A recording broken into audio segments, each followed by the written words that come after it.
इकडे गणेशोत्सव तोंडावरती आलाय आणि महागाईचा भडका मात्र पाहायला मिळतोय।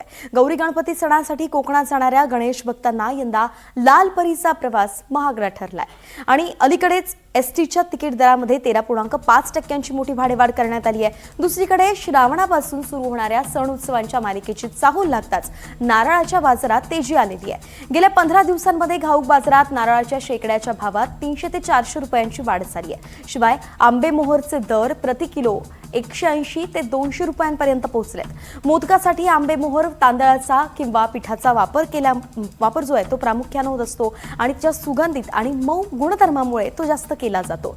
त्याचमुळे मोदकाची किंमत वाढण्याची शक्यता आहे। तर वाढत्या महागाईमुळे पूजा अर्चा आणि धार्मिक विधींसाठी लागणाऱ्या भटजींच्या दक्षिणेतही वाढ झालेली आहे। दैनंदिन खर्च आणि वाढलेली महागाई यामुळे भटजींनी विविध धार्मिक विधींच्या दक्षिणेचे दरही वाढवले आहेत।